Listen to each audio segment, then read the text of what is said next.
Why the world make me feel misguided? I can't hide it, I'ma shake the globe, change it. Why they don't share this? Who else know this? I smell rodents, I'ma shake the globe till they feel it. What's up, everybody? This is the Misguided Podcast. We intend to guide you to a better future. The purpose of this podcast is to do exactly that. We will dive deep into the stories of entrepreneurs and highlight what makes them successful, but also pinpoint mistakes they've made and how to improve them. Our goal is to make you start thinking about building generational wealth through business. I hope you enjoy, and if you do, please rate this podcast and leave a review. And now, let's get started. And Tomas, why'd you pick this location? It's right across the street from Equinox, and it's very close to my house, so it's very convenient for me, be able to go to the gym and then come and use one of our saunas. It's very nice, and it actually helps promote muscle growth and help with cut down fat. So it's very convenient for us, and we've gotten to know a lot of the trainers that have been very helpful with us in promoting our business. So I really do love this location. It's in the heart of Berkeley, in the heart of a community that loves health and wellness.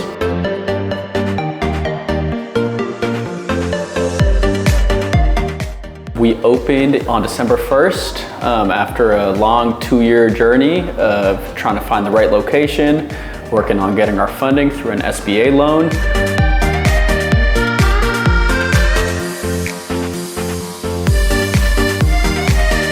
Always a little scary opening a business for the first time, not really knowing exactly how it's going to work. I'd never hired a bunch of people and trained them in the way we had to here. So it's been an amazing journey. We definitely are very much enjoying having this business. It's been very nice to see people come into our business and really enjoy the services, but there's still a lot for us to learn, and we still got to keep building our memberships. We are in a really high stress world. Getting in the sauna lowers cortisol levels, puts you into the parasympathetic state, and just lets you genuinely relax. There's a few days in Berkeley where it's gets close to 100 degrees, a few times a year. Those are the days I always make sure I sauna, and it's hard to get into that sauna initially. Preventative care. My dad actually died of a heart attack when he was 49 years old. And so the research is so robust on heart health and sauna use. Yo, this is Jawan with the Misguided Podcast, where we intend to guide you to a better future. I'm sitting here with Tomas and Rebecca of Perspire in Berkeley. That's how I pronounce it, right? Yes, sir. Perfect. All right. It's a sauna studio, infrared lighting here, right across from Equinox. So if you're familiar with Shattuck Avenue in Berkeley, come down and check them out here. We're going to go ahead and get into this episode. So I'm Rebecca McQueen. I'm Tomas Torres-Tarver. I'm from Oakland, California. And I'm from Berkeley. Started my life in El Salvador. My parents met in the Salvadoran Civil War. My mom got pregnant, they moved to DC, I was born, then they moved back to El Salvador when I was 6 months old. We lived there until 97 when I was 7 years old, and then we moved to Berkeley. And how was it growing up in El Salvador? It was cool. I love pupusas, so I got to eat lots of pupusas. That's one of my favorite dishes. Yep, they're smacking. There's a spot right off of University that's really good that I just got introduced to. At the top, right, near the McDonald's? So that's Plátano. That place is smacking. Okay. But there's this other spot. It's called Las Delicias. It's 1 block south, or half a block south of University on Shattuck. Yeah. Growing up there, was it a culture shock when you got here to America at 6 years old? It definitely was a little bit of a culture shock. I had been here a few times already, but it's just kind of going into kindergarten, and not. I understood English, but I never really spoke it. My mom always spoke English to me, and then I would always speak Spanish back. Yeah. So it's kind of understanding kind of the differences in that, and then kind of I had started to learn how to write in Spanish, so then kind of switching over to English, and then that was a little bit difficult because they make fun of you as a kid for not being able to speak English, kind of. Not really. A Spanish. It is. It's the Bay Area, which is a beautifully diverse place. Yeah. The hardest part was. I ended up finding out I'm dyslexic, so then kind of going into the new language speaking schools and stuff, and kind of navigating all that. But yeah. Rebecca, what about you? From Oakland? You born and raised? Yes. Where in Oakland? I was born in Castro Valley, technically. Okay. That same day, though, went home to Oakland and Montclair is where I grew up. And yeah, I lived there my whole life. I went to Skyline, I went to Montclair, then Montera, and then Skyline. And then I went to DVC for a while while I figured out what I wanted to do. I transferred to UC Berkeley. So I really haven't left the area. You haven't yet. We grew up going to Tahoe a lot, which I know isn't very far, but it's kind of a different world in many ways. That was kind of a second home for me. And then my mom's from England, so we traveled there a lot. We did a decent amount of traveling, so I have family in Colorado. We would spend summers there too. Yeah. So I don't know, I really like it here. Yeah. I suppose, it would have been cool to say, I lived 2 years in New York and made it on my own for a while. But I don't really have any regrets, I don't think. What made your parents choose Berkeley to move to? I think that it was a very political place and kind of like had started a lot of movements, and then just kind of how diverse it was. And I think my mom wanted to raise us in a place that was very diverse and very open-minded. She had always been part of lots of different protests, along with her sisters as well. And her older sister had moved here, I think, a few years before, maybe 5 or 6 years before, and so then kind of followed over here. And I mean, we've always loved Berkeley. I know my mom's she's very Berkeley, pretty much as Berkeley as they come. So She's Berkeley now. Yeah. That's how we're in Berkeley. Yeah. Where'd you go to school growing up? Middle school, high school, elementary? I went to Park Day School, and then I went to CSEB, and then I went to Millennium, which is like a school within a school at Piedmont High. And then I did 2 years at Chico State, and then dropped out to go to culinary school. Did culinary school, then I had a chef tell me that I had already done all the important classes and that I didn't really need to finish, so I dropped out of culinary school, did culinary for a while, for like 10 years actually, so a minute, and then did some electrical, and then ended up opening a sauna studio. Becca worked for the company that provides our saunas, that manufactures our saunas. That's actually my uncle's company. So I had a sauna since I was 12 years old. And then we got another sauna at our house and just kind of fell in love with them, especially once you get a little bit older, you get all the benefits of the sauna. And we just kind of ended up deciding to do it. It was kind of Becca's idea, actually, from seeing all the locations in SoCal that are thriving and there wasn't anything around here. Yeah. So we decided to go with it. It's a very health and wellness oriented community. So we decided to give it a go. Yeah, no, you're literally in the heart of the health and wellness. Yes. The people who started it. So I do want to talk about kind of how you guys came up with the ideas, well, Becca, but I do want to continue to touch on the kind of changes in career. So you did, before electrical, I want to know about would you study at Chico State? Would you go in to study? GE. Just like, let me party. I mean, lightweight. I was trying to figure out what I wanted to do, and that's kind of part of the reason I dropped out. Yeah. I was getting more and more into cooking and love food, and decided to leave. I was pretty much just paying a bunch of money to not what do. What school did you go to for culinary? For culinary, I went to DVC. DVC. Okay. Yeah. Is that how you guys met? No. Oh, okay. Wait for that.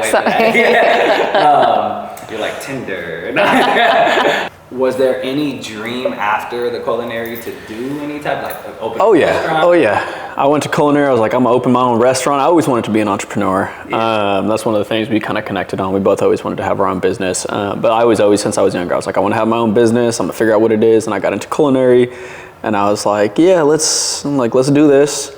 Worked in restaurants for about 5 or 6 years. And at that point I was kind of like, I don't know if I'm gonna be able to, or if I want to do a restaurant really. It's like one of the hardest businesses. Especially around here, it's so competitive. There's amazing food everywhere around here, and then the overhead's super high.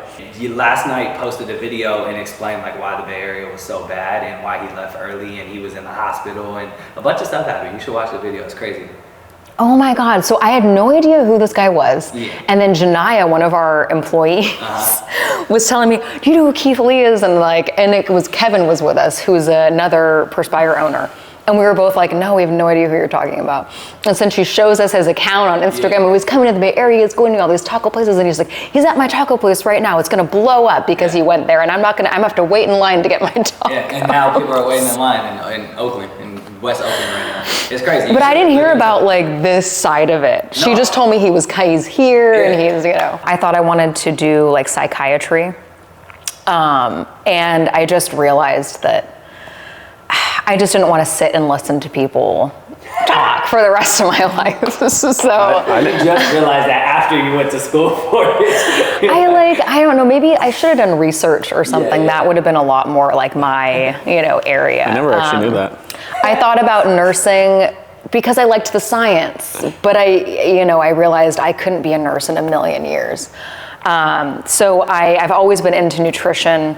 So I majored in nutritional science. I finally realized that at DVC, did the schooling I had to do, transferred to Berkeley, and finished up there with a degree in nutritional science.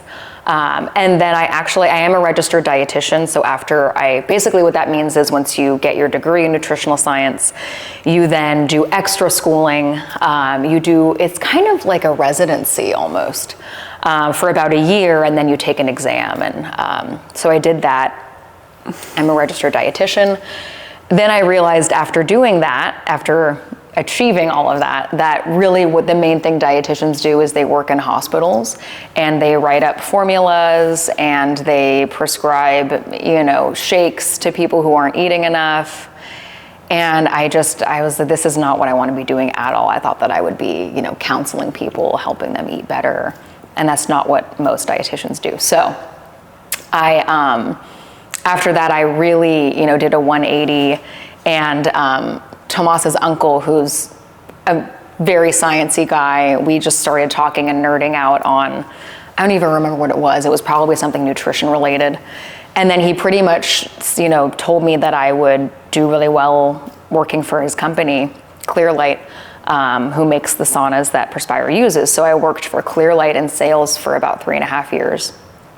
And then that was how we discovered Perspire and just, what it would mean to open one here and how badly it was needed, basically. How did you end up meeting your uncle, right? How did you end up meeting him? It was the first time we met, we went to a family retreat in Nevada City. Yeah. He and Tomas invited me to come stay with his family. And I met his name is Raleigh Duncan. Met him there, and just really, really nice man, very, very welcoming and kind. And he's been in his business for years, you said, right? 26 over years? 25 years, yeah. That's crazy. Mm-hmm. His own sauna business. Yes, right? yeah. He started it from the ground up, and now he has like a patent. He has a patent on the technology, right? Multiple, yeah. He's got a few patents on the technology to keep EMFs down. They like electromagnetic frequency, and yeah, he's a super smart guy. That's awesome. What do you think you got your entrepreneurial spirit kind of from him, or was your dad and mom? Probably my grandma. So nice. I hear that a lot, actually. My grandma was she was a hell of a lady. Yeah, what'd she do? She was she had like a temp agency, and she had a contract with the Pentagon, I believe it was. And she ended up building this company from the ground up. She ended up being one of the founders of the Women's Business Association of America, and just ended up just being a straight baller, straight up. Yeah. She Crazy. she just killed it. My grandpa worked for NASA, but she was the breadwinner. What your parents do? Or what do they do? My mom now has a company called One World Football, where they make an indestructible soccer ball that never goes flat, never needs a pump. So like the basketball, was it inflatable or something like that? One time where you can, if it goes flat, you can screw it out and then pump it right on the spot? So I do remember those. I had those for soccer too. Nice. But these are basically, it's a single cell memory foam, okay. I believe it is. And it basically just keeps its shape. So you can run over it with a car and it just completely deflates, and then it just comes back to shape. It's got 2 little valves on it so the air can go all the way in or out. And so it doesn't play exactly like a soccer ball, because it doesn't. Who created this? My stepdad and my ex-stepdad was the one that came up with the idea and invented it. And then Sting, the famous singer, was one of the angel investors for it. And he basically put a bunch of the first money down for it, and then they ended up coming up with the product. I did a lot of the prototype testing for it. That's crazy. And yeah, they ended up creating this ball that basically is now used all over the world, given to people like in El Salvador, we've taken a bunch to friends there and stuff, and basically where they have these balls that normally because of the terrain they play on, there's a ton of... They get ruined. Yeah, they get ruined, they get popped. And so these basically, they just can play for days until like, you have to pretty much cut them open. What's and, the like, name of it? It's called One World Football Project. So they're doing that right now. COVID definitely hit the company hard because there's a lot of shipping costs that go on with it and whatnot. Did it ever run hard, my guy? Yeah, it did. You weren't open. Everyone except Clearlight. Yeah, well, most Perspires actually did fine with... Because they're single. It's single, you can social distance, and because the saunas are amazing for people's immunity. That's very true. So it's... they actually did pretty good except for one that was inside of a gym, so that one had to close. But besides that, they all did really well. Okay, so tell me how you guys met. Playing soccer. First we played against each other for a while in some co-ed leagues, and then I got roped into playing for the team that Becca was playing on, which is a co-ed 11s team. And we just kind of started talking, and Who's better? I had a... who's better, babe? Tomas is better. Competitive. Yeah, and then we pretty much, I got her a job at the place I was working at the time, at Tap House. I had a crush on him like a while before. I was always dating someone, and then the guy I happened to be dating when we started playing on the same soccer team, we broke up and we worked together. So I was very eager to get a different job so I didn't have to see him anymore. Where'd you work at that time? It's a bar called Krogan's. Oh, yeah. In Montclair. Okay, yeah. That was my first job, and I've been in and out of there ever since, like bartending, waitressing. Helped me get through school. Transfer over to Tap House. Yes. Did you bartend at Tap House? Mm-hmm. I never knew you worked there. That's crazy. Yes, I did work at Tap House. So then you guys start working together, but you're just talking at that point? Not even? It escalated pretty quick. Oh, you're like, that one night, you know? Nice, okay. Yeah. And then how long, so when was this? What year was this? 2015, Yeah, right? Yeah. 2015, okay. so 8 years ago. That's my 25th Wow, birthday. We are in we're in 24 now. That's crazy. Wow, almost about to be a decade. Yeah, I know. that's what I said earlier. Today we were talking about That's that. crazy. Wow. All right, time flies. It does. Okay, and then you guys start talking there. It gets a little bit serious. When does the sauna idea ever pop into question? Did it take a couple years? 6 years later? Yes, because we became official at some point. We lived together for a few years, and then I graduated from my program, my dietitian program, with my credentials. And then this was right before COVID. I was like, I really don't want to go work in a hospital as a dietitian. And then Raleigh. College money. Yeah. I want to do this now. I know. Hindsight. I studied psychology, so that's fine. So then Raleigh offered me a job at Clearlight, and I took it because it was working from home, very flexible. It was meant to be a temporary job, but just to kind of help me figure out what I wanted to do next. Then COVID hit, and I was very grateful that I didn't take a job in a hospital, and I was working from home. So, and then what would happen is, I was in sales. People would, because the company, what it does is they make prefabricated saunas that are, boxed up, and then they're shipped to people's houses or their businesses, and then you assemble them on site, and you have a, at home or at business sauna. Easy DIY? Like there's instructions in there, like a Amazon, like a Wayfair. I would say it's easy if you're handy. Okay. Yeah. And then does your uncle offer an installation package where he can come or send someone like you to go do it? There is a separate company that is partnered with Clearlight that will come out and install it for you for an additional fee. They're pretty easy. I mean, it's kind of like IKEA, like. Yes, there's like more or less. Everything just kind of clicks together, and like you got to be a little bit handy. But I just helped set one up about a month ago, and I mean, it took us 2 or 3 hours, but it wasn't. It was easy. As far as the package, how much do these typically range at your uncle's place? Like a sauna, bed is what you would call it, or sauna? They're full on sauna. They're units. I guess you could call them. They stand up. They have a door. You walk in. You sit down on a bench. Anywhere from a 1-person to a 4 to 5 person sauna.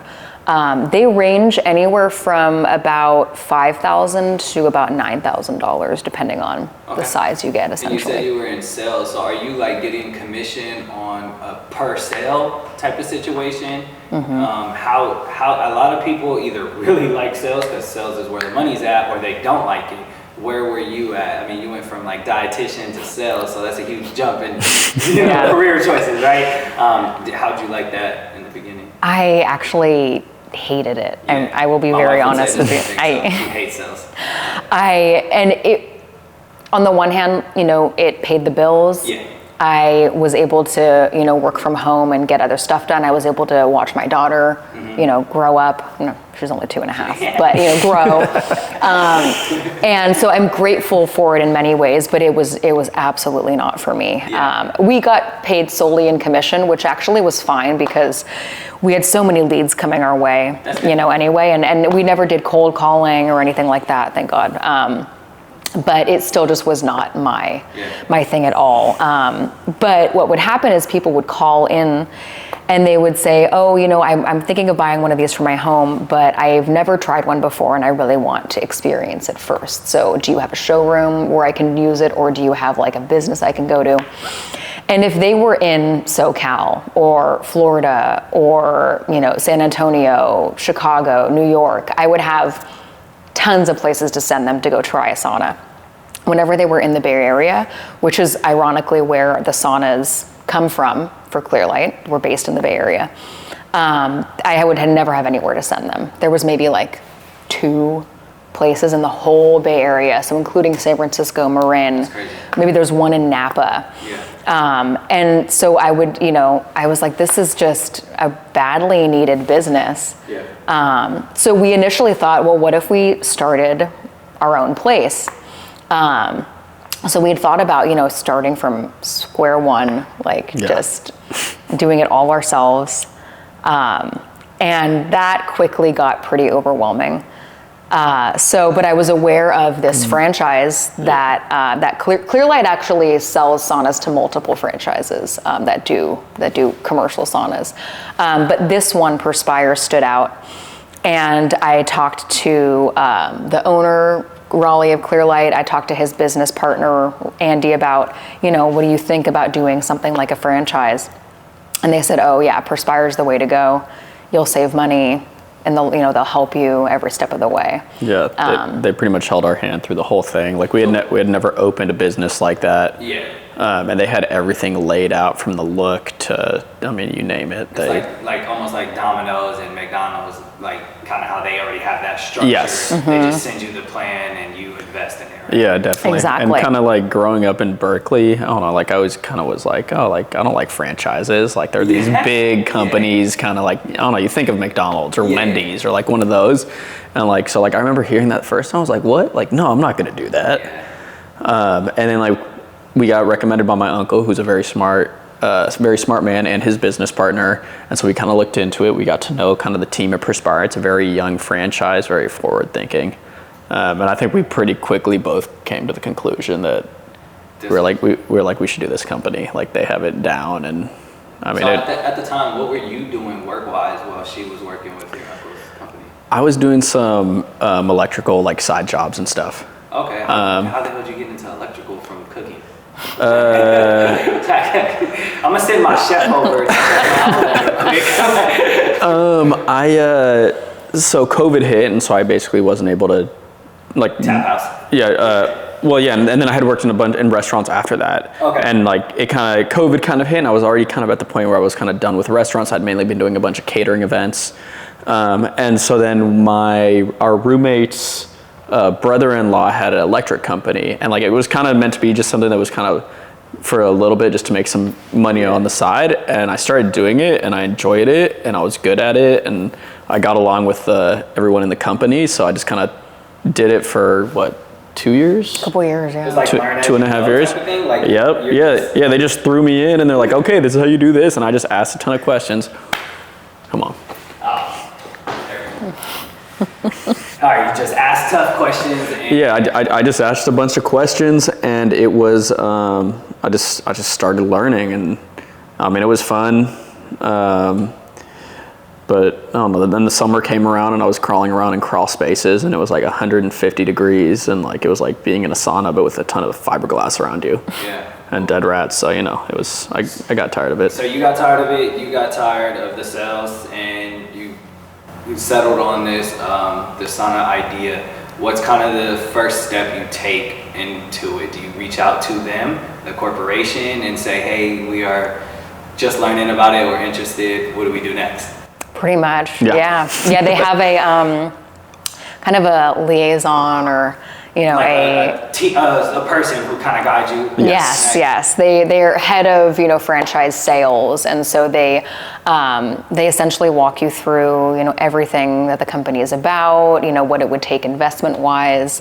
They have the franchise disclosure document, which gives you you can look at the financials of other locations. Just to get an idea of like, okay, what is this going to cost us on an annual basis? How much money might we expect to make on an annual basis? So they're very transparent, as they legally are obliged to be. But yeah, we just talked. We just told them we were interested, and then they roll out the red carpet and tell you everything you need to know essentially. Yeah. And Go ahead. I was gonna say that then they just make sure you can like financially handle what you have to do. Then they have you like get pre-approved for a small business loan and whatnot if that's what you're gonna use.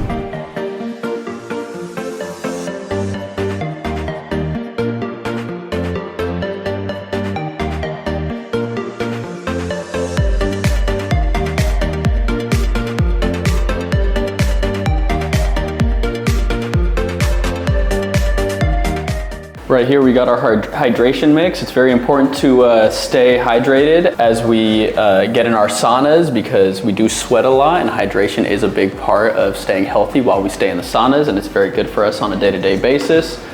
Right here we have our Sweet Sweat. It's a gel that you rub all over your body that helps you sweat a little bit more. It opens up the pores and allows your body to absorb that heat a little bit better. It's not for everybody because you do want to make sure you're not over sweating because then you can feel a little bit ill. We always have our amazing Perspire branded water bottles. If you want to stay hydrated and you forget your water bottle, you can always buy one of these. How much are those? $30. Right here we have our citrus cedar candles. They're a very nice aroma for your home, very relaxing if you ever want one of those. And then we have a little challenge going on right now for January. Every time a member comes in, they put their name in the little jar right there, and you can get a chance to win your Hypervolt Go 2. Come in for a session in January. We got lots of amazing drinks right here. We always have our Perspire branded water bottles. They're reusable water bottles, so there's no waste right there. Our waters also have added electrolytes. We got kombucha, we got iced teas, we got my personal favorite, the raw drinks.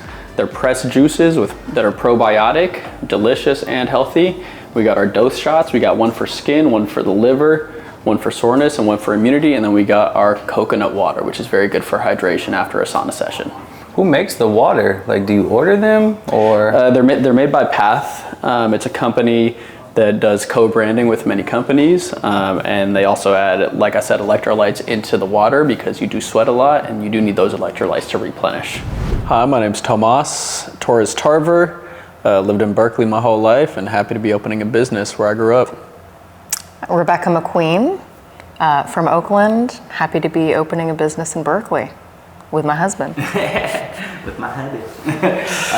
Okay, cool. Let's go ahead and talk about the business. We got into the business aspect of what it takes to open a franchise, and I'm sure once they send that paperwork and connect you with their account manager, it's like, whoa, we're really about to do this. And it's like very eye-opening and scary, right? You go through a lot of emotions.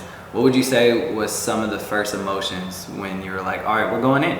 I think it went from like excited and kind of juiced, happy to, oh shit, like we're doing this and we could lose everything. And I don't know, I kind of jumped back in between that, a little bit of stress, happiness, excitement, and just like a tornado of that. Yeah, it doesn't feel quite real until like, you know, when the build out started happening and it was like, okay, this is our, you know, we had our space, they started bringing the saunas in, setting them up, and we could walk through and see what it was. Like, up until that point, it was so like not tangible or real. And then when that happened, I remember we were like, ooh, like, okay, like we're committed. There was definitely a few big points where it kind of felt like, oh shit, it's happening. It was like getting the keys, I think was one of the big ones, like actually having the keys and being able to walk up to the space that we had been negotiating for months, probably, I think it was like 6 months of negotiation for the contract, the lease, yeah. And then we, it was a and whirlwind, you're man. a new baby at this time too, so it's like the stress is just boom. Right? Yeah. I know that feeling. So now that it's been open for a couple months, do you still feel that type of stress, or because the doors are open, it's yours, your setup and business is kind of flowing, it's a little bit decreased, would you say? Or are you still like in a hectic mode? I mean, hectic mode, 100%. This first month, or I guess now like almost 6 weeks, have felt like 6 months. So it's really been crazy, but it's been nice to kind of be able to go home and have our norm with our daughter. Yeah. That's always been kind of like stabilizing, or making us feel, at least making me feel very, it's nice to go back and see that 2-year-old smile and laugh and not feel any of the stress. Yeah, like the moment I walk in the door, it's like daddy, daddy, daddy, and that's such a good feeling, because then it just makes you forget about your day. Yes. Is that what you're about to say? No, I mean, definitely. I think it's less stressful now because there was so much anticipation. Like, oh, we have to hire a team, we have to manage people, we have to, you know, are we going to get anyone in the door? And all of that has passed, and so now we can focus on just, you know, maintaining and you know. Yeah. It's nice to see people coming in for the first time and coming out with the smile on their face, looking very relaxed, and kind of hearing their feedback. It just kind of builds on that proof of concept. Yeah. And even still, like earlier today, I had someone come out and have that. It just makes me feel good every time. Just kind of keeps reinforcing that feeling. I totally know the feeling. It's good to see like the customer happy, especially when you put all the time and effort into something you enjoy. Like, this is your egg, right? Yeah. And so it's good to see that. I want to talk about the process for franchising. So you mentioned, you know, they make sure you're financially qualified, right, in the beginning. I'm assuming they do a big background check. Is it kind of daunting, or is it like a credit score application? Like, how does that work? A little bit of credit score, then they make sure you have kind of the funds to put in the percentage that you have to put in. And SBA is typically 10%, correct? Yes. And because this is going to be your full-time job, so whatever jobs you had, you're leaving, so I'm assuming they're not going to count that as monthly cash flow, right? So do they only care about the down payment that you're putting up, not how much like you currently are making maybe from other investments, or you know what I mean? I mean, I'm sure it helped that I was employed at the time. Yeah. I didn't tell them, you know, I was going to quit. No, yeah, but it's like they should know, like, you know. I think they definitely thought that Becca was going to be keeping her job. Yeah. Gotcha. Yeah. Well, the bank definitely did. Yeah. Okay. So that was a whole other process. I think for them, the most important things were, did we have the portfolio to, you know, back us up in case we needed it? And then did we have a passion for the business, which we did. So they interview you in person at all? Well, it was during COVID, so. Yeah, I'll Zoom. And we talked with them a lot, and you know, it's like they want to be opening more of these, so they're looking for, you know, good candidates. I would imagine that if it was someone who wasn't very enthusiastic and just wanted to, you know, put in a bunch of money to have, you know, something come out at the other end making the money, they may not have been as interested in someone with that agenda. When you're talking with them, is this directly with the SBA people or directly with the Perspire? So this was with Perspire first. Okay. They're the ones who ultimately like approved our, you know, application. Yeah, essentially. And then they put us in touch with the SBA loan people. That was a whole other and we didn't actually technically need it, but it was, and I think if we had, it would have made it a lot harder for Perspire to approve us. You know, they want you to have like that, you know, The that to financial, back you up. yeah. They want to make sure the location doesn't close. Yeah. But with the bank, we decided, no, we're going to do this so that we have more finances to work with in the long run. And so with the SBA, that was a grueling process. Yeah, they're like pretty much are into your everything. Oh yeah, they check every single Like thing. multiple times. Yeah. They could 3 months would go by. Oh, we need these again. We need your most recent paychecks again. It was just like over and over again. Bank statements. So tell me a little bit about that process, because out of the interviews I've done, a lot of people haven't got into that SBA process. And me personally, I know it's daunting and I've studied it and everything, but for the audience, they might not know. So as far as SBA, small business loans, and typically they want 10% down. These loans can be for anything. They have real estate loans. So if you have a portfolio of real estate, it works out that way. But for a sauna studio, so you come to you go to the SBA and you're like, hey, I want to open a sauna studio. What do you need from me? What's the first thing they qualify you from? Obviously, you run your credit. Your portfolio. Yeah. What money do you already have to back this up? The savings, okay. Or, real estate, whatever assets. That's like their first question. Got you. And then as far as that process, the next step is obviously you got to be qualified to put the 10% down. What are they basing the valuation on Perspire of, right? Because it's 10% of the purchase price. So is it based on the valuation of the company and its franchisees, or just this location? It's basically the build out. So it's the amount of money you need to start up.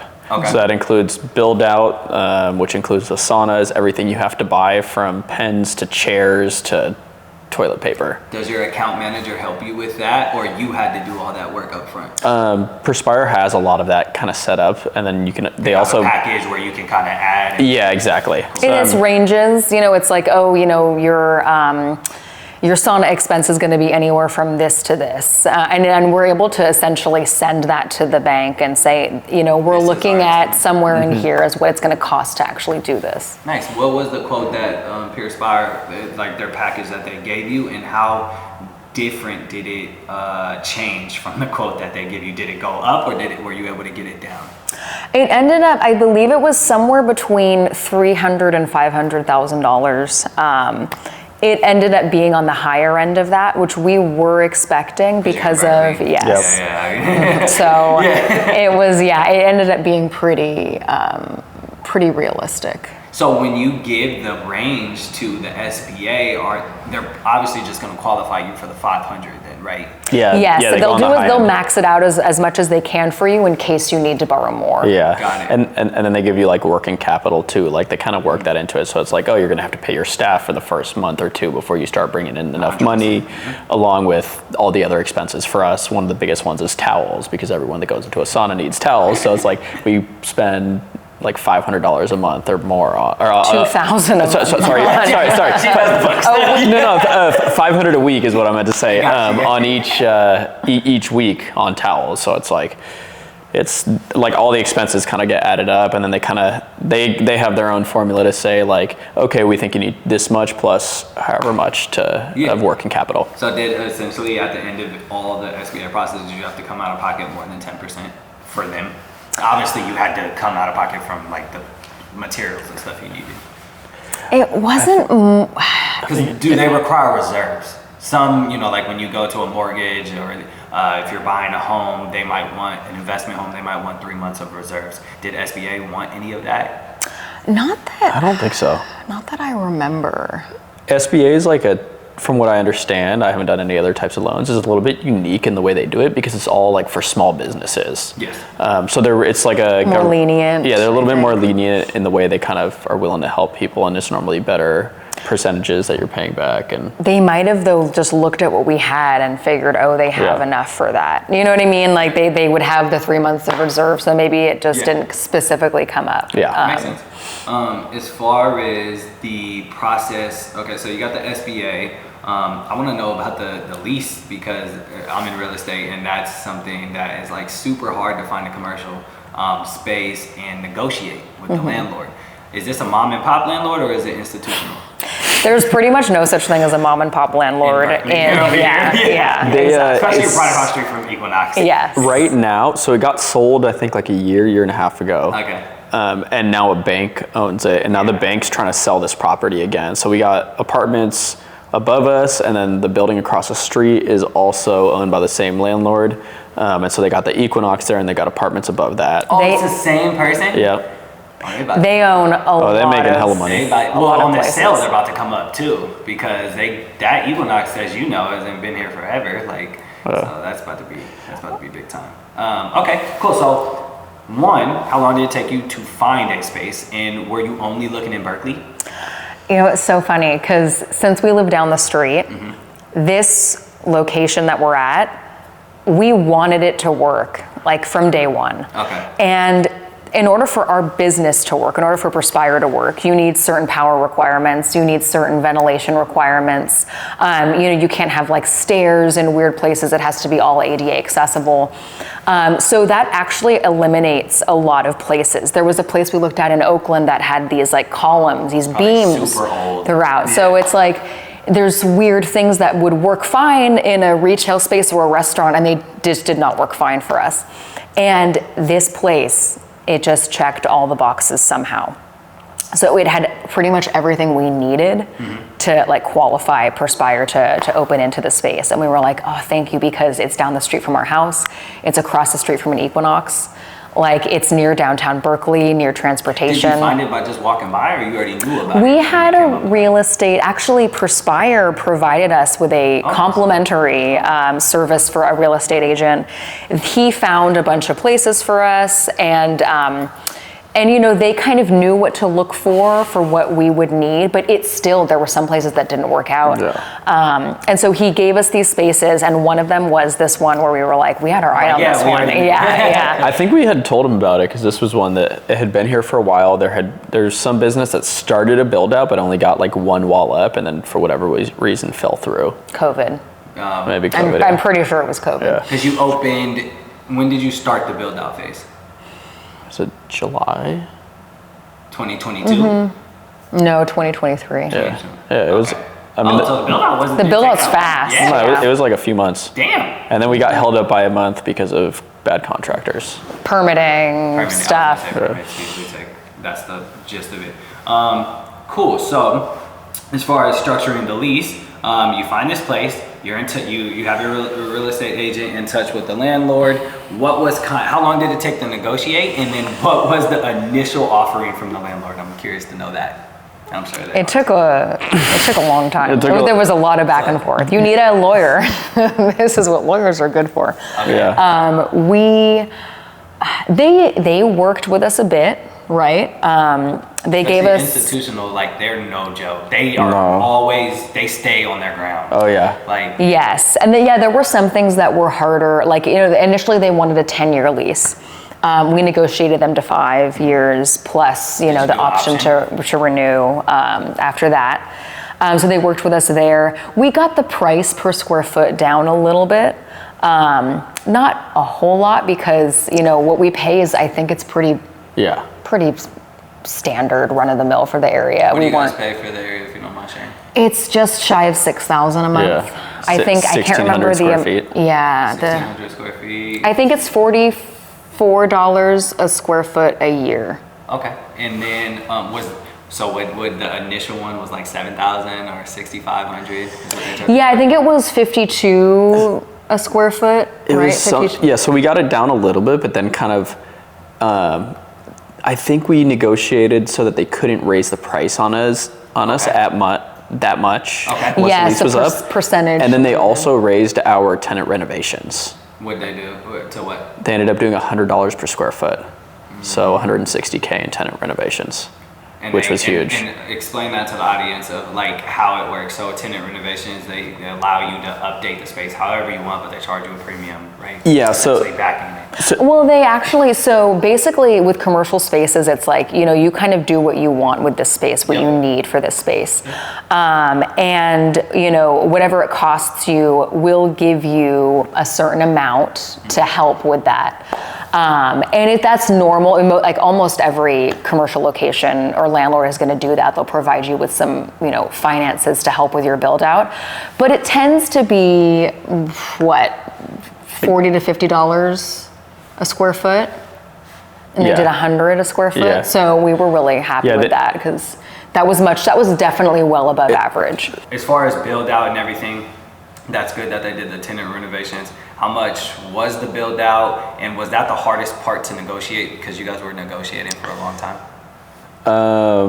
So the build out ended up being like around 425K, I think is what, or I think the initial bid that we got was 416, if I'm not mistaken. Okay. Did you do multiple bids, or you were just like, you gotta hurry up? We tried. I mean, they were surprised by this. We ended up getting 2 bids back. Okay. And so we chose one that I think it was a little bit less, and they also happened to have done another Perspire in the past. So we were like, okay, you guys. Yeah. They expected us to get more bids than that. I think that like build outs, like they're super busy right now in the Bay Area, and it's hard to find actually. For sure. Okay, 416 and a few months, that's pretty good. You said you had a contractor issue. What was the contractor issue or that hiccup that you might have? Everything was done, and we had been waiting on a contractor to finish the fire system. Okay. Fire suppression system. And they basically kept on putting it off. Finally, everything got done pretty much except for that. And this guy was specified by the landlord, so we couldn't just find someone else to do it. Yeah, we had to use this were company. forced to use this company. And they're like, okay, we're gonna come do it. They show up to do it, and they realize they still needed a piece of the permit. There was part of the permit they hadn't gotten, so they come back next week. They go to do it, and then they realize that the system is outdated and it wouldn't have been cleared by the fire department. So then they have to get Siemens, which is the manufacturer of the panels that was outdated, and they only had one on the East Coast, so they had to send one over here from the East Coast, and then they had to reschedule Siemens to come and basically like put it in or install it. And so then basically by that point it ended up being 30 days later, like a month later before we were able to open. So they basically pushed us back, and then they basically were like, yeah, you're still gonna have to pay the full amount. It was under a contract and stuff, and so we ended up having to pay them the full amount, and we ended up starting a month later. So throughout this though, were you able to maybe negotiate with the lawyer in the beginning a time to where you can secure the lease but have a couple months of not paying rent? Yes. How many months were you given? Oh, it was 90 days once permits are in hand. Oh, that's good. yeah, it was really good. We were very happy with that. Tying it to permits is huge, because then no matter how long it takes. Guys, that's beautiful. Like, that's probably one of the best deals I've heard. I interviewed one, and I mean, I work in commercial as well, and it's even hard to just ask for 2 months rent free. So the fact that like if you're doing a build out to wait on permits, which usually can take 4 to 6 months on average, especially in it depends on your county, but especially in the Bay Area, permit sucks. The permit process, especially Berkeley. Things are unpermitted here in California. Yeah. So that's beautiful. Especially Berkeley. Berkeley's known for having awful permits. Like I remember when I worked electrical, my boss he almost doesn't do stuff in Berkeley anymore, and if he does, he makes clients pay a premium. For that, yeah, because it's such a pain to get permits and it takes so much longer. That's awesome. Okay, so have we even hit the 3 months or the 90 days? We did, and we actually had to pay a month with no income. We weren't open yet, so we had to pay for a month. So that was that month. So we would have opened and we would have paid rent on the first month that we were open, but then because of this contractor, we ended up paying, and so month, and then you had to still pay them for the delay. Exactly. Gotta hate stuff like that. Okay, so after all that said and done, what would you have went back and changed anything within that build out process? Like maybe went and got more quotes for it cheaper, or maybe did something a little bit different? Anything? I mean, I wouldn't have used that same contractor if I had a choice, but it was the landlord's contractor, so. besides that, everything went pretty smoothly. We used We had a good company that did the build out. the company that did the build out itself, the contractors, and then we had a management company, which was FC Dadson. And we worked with a guy, his name was Nick, and he was amazing. I mean, he helped us with everything from contract negotiations, and then like I was still talking to him yesterday because we had something break, and he's just like, do this, this, and this, and it'll be easy to fix. Nice. So having a good contractor. Yeah, good contractor. And I'm gonna assume having a good lawyer. I know you paid a shit ton of money in fees. So, would you say, did you vet a lawyer? Were they given to you, recommended? So my sister, she has her own business, and so I asked her. I was like, I know you have an attorney. Like, can you recommend anyone? And she said the company she uses, Pat & Sullivan. They specialize in franchises and small businesses. So we really just went with them and. Nice. And we've been happy, but yeah, they're not cheap. No, not at all. Okay, and then as far as maybe, I don't know if Perspire requires it, but do you have to like start your own LLC or S corp? What did you guys start? Were you familiar with that process and how? Yeah, we did a LLC, Hot in Here LLC. And name it whatever you want. Wait, that is funny. I think of like Nelly, the song. Yeah. That's where we got it from. I wanted to do Drop It Like It's Hot LLC, but it was too long. It's too long. Like on a credit card, it's just Drop It Like. I sure though when you go and like use your credit card, Hot in Here LLC is hilarious.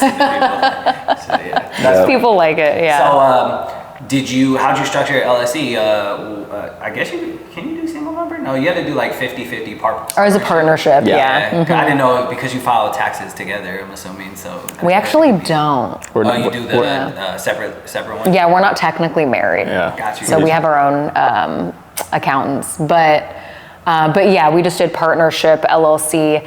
I think for a business like ours, it made more sense than an S corp. I don't exactly remember why, but it's one of those things where I think you can like go on LegalZoom and ask them, and they'll just kind of Did you make hire did the attorney do it for you? Did you guys do it? Because you can easily just do it online. I just did it. Yeah. It was super easy. Super easy. Yeah. $70, like super. Yeah, LegalZoom straight up just. Yeah. You pay them a little bit to help you out. I think it ends up being like. We talked to someone a few $100 a year. Yeah. Nice. So you got the LLC, got the attorney, the legal stuff, you got the lease negotiation, and then obviously you worked with your uncle to get the equipment. Did he give you a discount? I don't think he did. I don't think we got one. Because he wasn't I will say he started the company from the ground up, and now he kind of just like steps back and he invents new things, and like he's not very involved in the day-to-day or the financial side of things. So I bet if he still was, he would have. Yeah, but we were just getting it done, and didn't even butter him up. he talked about asking, and I was like, don't ask that. I was going to. He plugged us with the sauna we have at home, which we don't even really use now. Yeah. Yeah. It's that just thing, we should. Like the custom ones that they do are just so nice. Where the hell did you put the sauna in your house? It's on our deck. It's on our upstairs balcony. What? What? Yeah, it was. They had to pull it. No permits for that one. Right. Does it just plugs into a regular 110? 240. 240, 30. But it does just plug in. He put one in. All right, so it's not code. It is the code. I'm joking, but that's like. I don't play with electrical. You can't. Like that's like the one thing that you can't really like skip and do. Loose ends on. Mm-hmm. I refuse to change electrical by myself. I'll pay anybody to come and take a look, but that's like the one thing I don't mess with. And besides light, obviously you can change the light and just turn off the stuff, but that's not bad. You mean just? Yeah. No, I mean like I've been changing a lot of the can lights. No, I haven't done those yet, but those are pretty easy. Oh my god, just the lights like this. Okay, yeah. Yeah, we got a bunch of outdated 80s ones, so I've just been changing a bunch of those, and this is pretty easy. It's just a pain in the butt to like freaking try and screw stuff like up, Workout. That's the workout. Yeah. Well, yeah, because you got to hold it up You while gotta you're hold it, doing make sure it it. doesn't fall and drop, and then screw, and then the screw falls, and then that's the worst part. Oh yeah. Yeah. And then you can't find the screw for Yeah, a bit. yeah. Trust me, we did full like home remodels and like the electrical side of it, and like doing that was such a pain in the ass. Yeah, it's and like you're just doing like all day, so there was days where it was all day up here, like you get tired. Yeah. It's like that's the workout, man. and you can't let go of it because it'll fall out. Yeah. When the construction was done in the place, you get your keys, or you already had your keys, but you open up. What's kind of like the first thing you start throwing in there? Is it the sauna machines? Is it the desk? Are you setting up? Like, what's the first thing? So that was all a part of build out. So the everything. contractors, like they did everything. They installed the desk, and this is where Perspire really comes into play and is super helpful because they draw up all the plans for you. That's crazy. They source all the materials for you. Do they charge an extra fee, or is that lumped into your SBA loan? It's lumped into like the build out fees themselves. Okay, so Yeah. So we are paying for it, but it's like they do it all for you. And if you pay a firm to do your drawings and stuff, you're stacking on a lot of money. So they know where everything is sourced from. They send a list to the contractors and they just get everything we need. They set up the saunas for us. They varnish the saunas. So when we walk in, like I think all we had to buy was like those plants. It's like these snake plants. It was a whole thing. Yeah, I couldn't find where they the merchandise or the water bottles. Yes. So we had all that sent to beverages. us. It was all at our house. Oh, just wait. Just Yes, like that straight was the up thing. like half of a room just full of boxes from cleaning supplies. Amazon, next to all the these big different stuff. places. Yeah, It was pretty exactly. crazy. Like we live a block and a half away, Yeah. like I said, and I probably did 4 trips in my truck with the bed of the truck fully, like it was so much stuff, just so But many it's straight boxes. up just like shelving, chairs. It wasn't Gotcha. like the big ticket stuff Yeah. because all that was taken care of already. No, that's good. Yeah. So we're going to wrap up soon, but I want to talk about, one, how did you structure your pricing, your membership and all that? Like, is it based on the area specific, or is it even similar to the ones in LA? And then the second one I want to talk about is kind of where you projected, or where even SBA projected your income to be, and how many members you project to have signed up within a year or so. So let's talk about your memberships and kind of get into that, how you came up with the pricing. So Perspire has set tiers. There's different tiers, Gotcha. and so they basically made a new tier for Berkeley, which one other Perspire has joined, and now the guy that's opening up in San Jose is also going to be going into tier 5, is what they call it. So it's the highest tier because we live in a very expensive area. Yeah, gotcha. I think and then there's one location, I think Santa Monica, Yes. just started using tier 5 pricing. Yeah. Which we chose because just the cost of living, it's pretty on par with what everything else costs around here.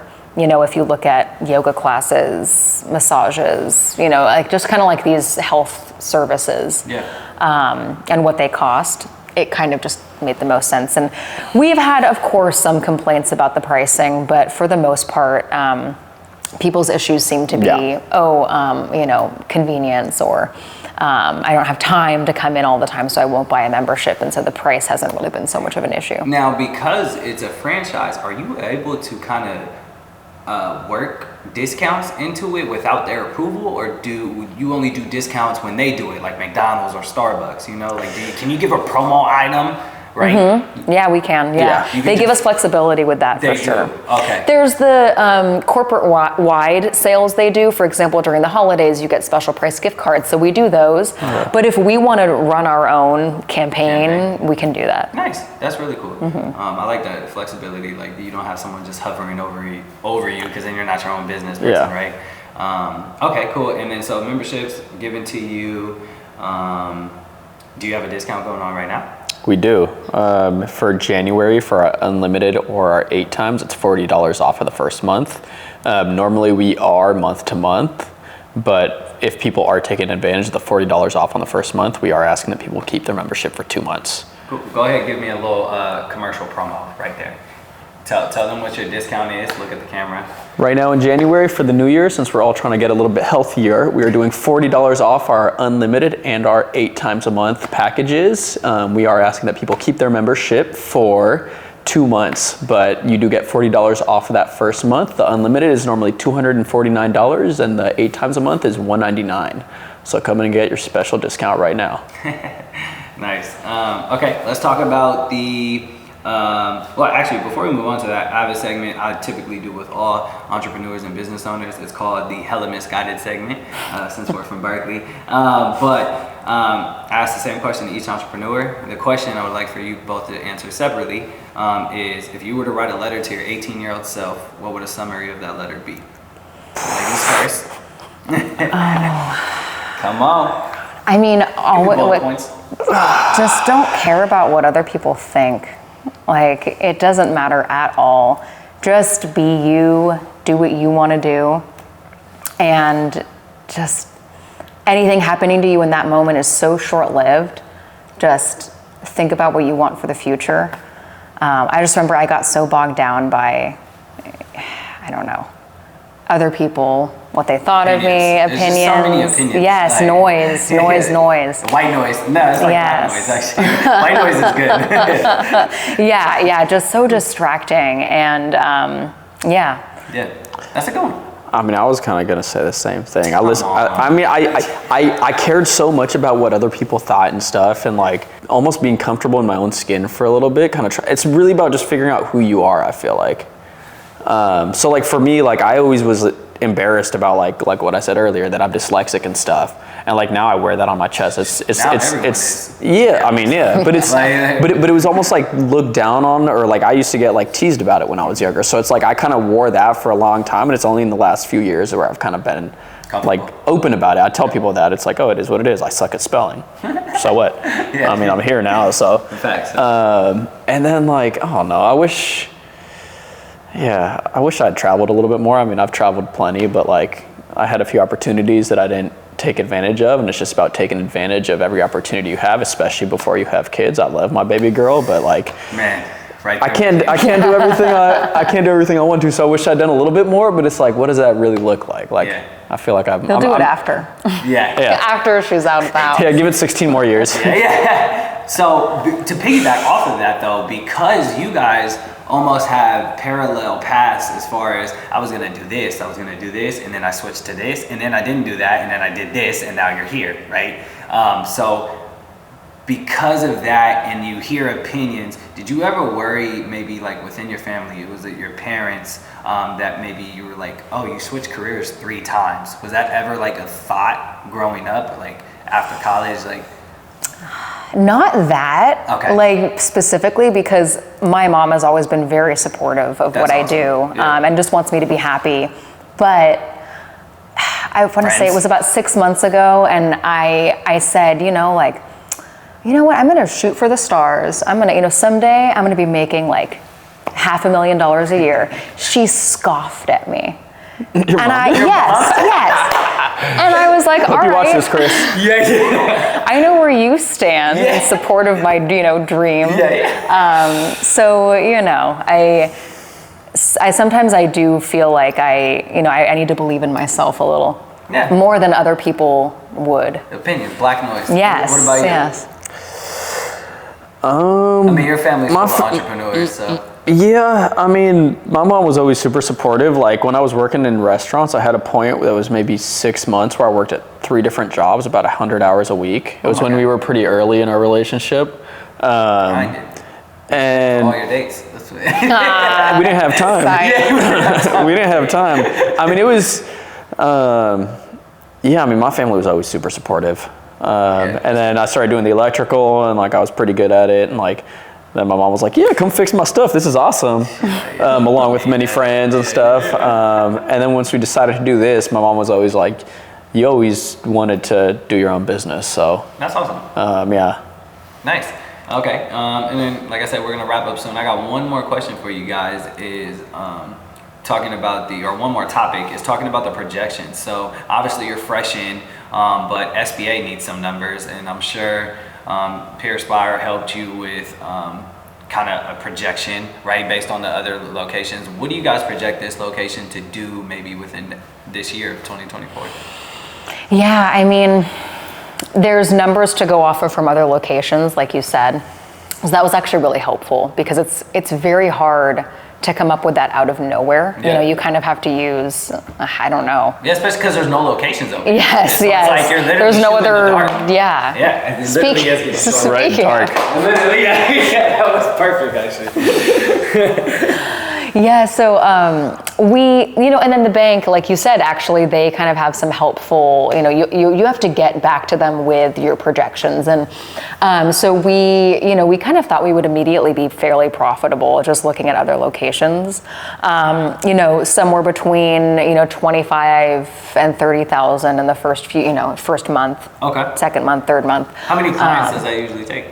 It really depends because we have different types of memberships that cost different amounts, but it's somewhere between, like 150 and 250 You guys got members. that, Berkeley. Yeah, that's it. Yeah. So I mean, we've been pretty close to the projections. The bank, you know, when we got back to them with these numbers, they were like, you should project that you're going to be at a deficit the first few months and then see growth. So we, you know, we kind of undercut the first few months by a few $1,000s and then, you know, hope to ramp it up. Summer months are slower for us. And we're in the winter, so we're keeping that in mind too. It's hot in the summer. Also, though, people go on vacation, kids are out of school, habits, you know, fall off. So I think it, for multiple reasons, will be slower in the summer. How many months are you guys in now? We're in 6 a month weeks. and a half, yeah. That's fresh. Oh yeah. That's fresh. Well, it was also did pretty weird well our first because like everybody says, including like talking to like gyms and stuff, like talking to the trainers over at Equinox, that December is always a really weird year because like people don't want to spend as much money because they got to get presents for their family. People are traveling. So I think and then we opened in December 1st. Yeah.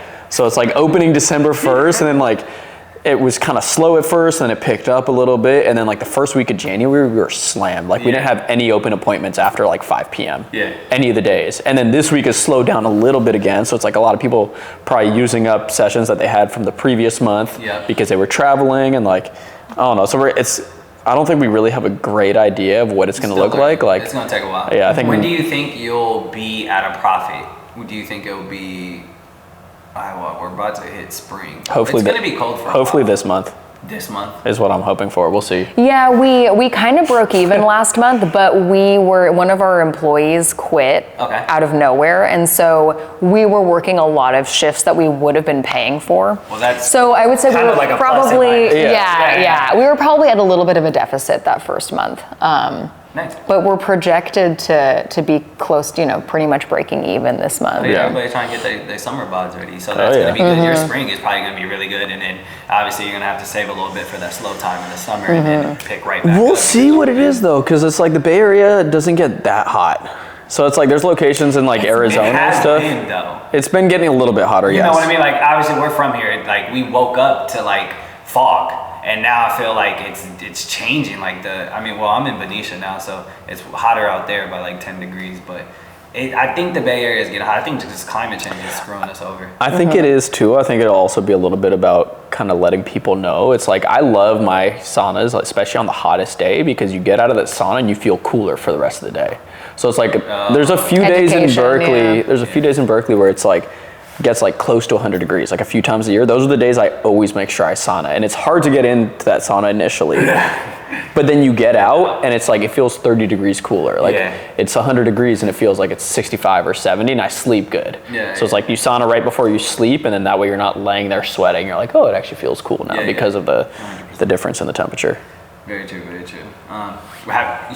This might be a stretch, but I don't even know if there's room to like maybe have an ice bath room. To like a cool down session, but then it kind of goes against, like, I really liked when we came and did it. It kind of goes against where, well, you know, it's gonna last for like an extra 45 minutes after, right? So, and then it might be a body shock. Like, I don't know what the health thing is, but maybe having like a cold shower, I don't know, something like that. But then it does go against it. It does get rid of a lot of the benefits if you hop in cold right after. So like you realize you keep on sweating, you keep that internal temperature up, so you keep getting the benefits for up to an hour after. And there's definitely, you get benefit both ways. So from cold plunge afterwards, you get benefit, but from keeping it elevated and cooling down naturally, you also get different benefits. So. I know he saunas pretty much every day. Do you sauna every day? I do. You do? Mm-hmm. Do you guys sauna together, or is it just kind of whenever it's... No, that's our time. like that's my time and that was her time. Yeah, I love it. That makes sense. We watch different shows. Yeah. Sometimes we... Different rooms. Yeah. That's your when you go meditate, essentially. Yeah. That's good. Well, go ahead and let everyone know where they can find you guys and how to get in contact and sign up for a membership. Yeah, so our website is perspiresaunastudio.com, and you can go to locations, and we are in Berkeley, so we are at 2598 Shattuck Avenue in Berkeley.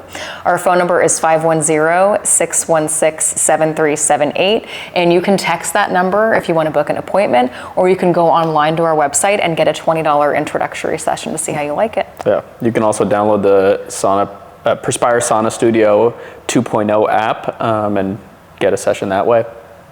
Appreciate it. Well, it's been a pleasure. I learned a lot about franchise. I learned a lot about kind of the business of the sauna world and the benefits. If you want to just give a quick rundown of all the benefits on why infrared lighting is good for you. All the benefits. Well, just give There's me a lot. Your favorites on why you chose to get into this business. My favorites, stress reduction. So it actually has the ability to put the body into what's known as the parasympathetic state, AKA rest and digest. We are in a really high stress world, modern world, work obligations, family obligations. Our stress levels are constantly, chronically really high. That goes for cortisol levels as well, chronically high levels. Does a lot of damage over time. Getting in the sauna lowers cortisol levels, puts you into the parasympathetic state, and just lets you genuinely relax for 40 plus minutes. So that with, starting a business, having a 2.5-year-old daughter, it's a lot. So that's my favorite thing about it. And also preventative care. My dad actually died of a heart attack when he was 49 years old. And so the research is so robust on heart health and sauna use. It's just strengthening that heart muscle every time you get into the sauna. So those are my two big ones. That's good because you have passion in it, because you have family experience, and that's really good for business. A lot of people get into business because they see the opportunity, see the money, but when you have passion, you can be in a deficit month and still really want to do this. And so I think that's really that's good. Believing in it, yeah. Mine are the same, not joking. Done. Yeah. No, they are. The first thing when me and my wife came and did it, the thing that sold me was I really like the hard things. I always, for some reason, I just know America feeds us shit food. So, they're already high blood pressure. I have high blood pressure. So for me, selling me on the fact that I can save my heart is potential. Oh, for sure. Yeah. No, my favorites are recovery. I play semi-pro soccer still, and I've been playing on turf since I was in high school. So it's the impact on the knees and ankles have been super bad. And when I was 27, I started getting really pretty much chronic pain, inflammation in my knees and ankles. And the saunas have pretty much gotten rid of that. So it's amazing for inflammation and then also for recovery. So it helps get the lactic acid out of the muscles because it gets your blood flowing. It acts as a low to mid-grade cardiovascular workout where you also burn 200 to 400 calories. It helps with muscle gain and with cutting back on fat.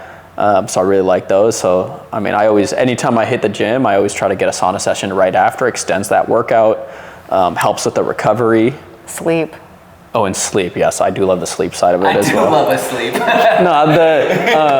Well, you were just saying I'm bringing it because you just said the other night. I was just saying that the other. There's so many things I love about the sauna. I used to not be able to fall asleep. Sometimes I'd lay in bed for hours until 2 a.m. Yeah.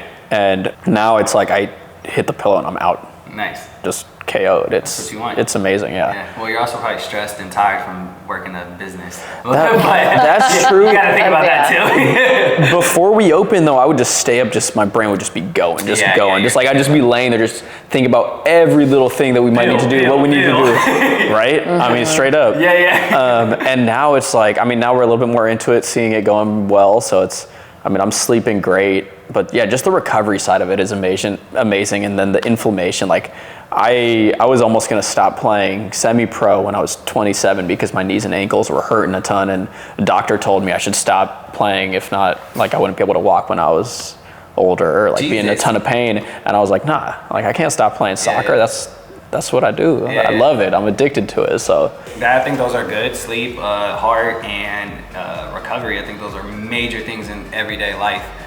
So yeah, I want to thank you guys for allowing me to have this opportunity to be on the Misguided Podcast. But yeah, we're wrapped up. So you heard it here. This is the Misguided Podcast, where we intend to guide you to a better future. My name is Juwan, sitting here with Tomas and Rebecca. All right, cool. Thank you.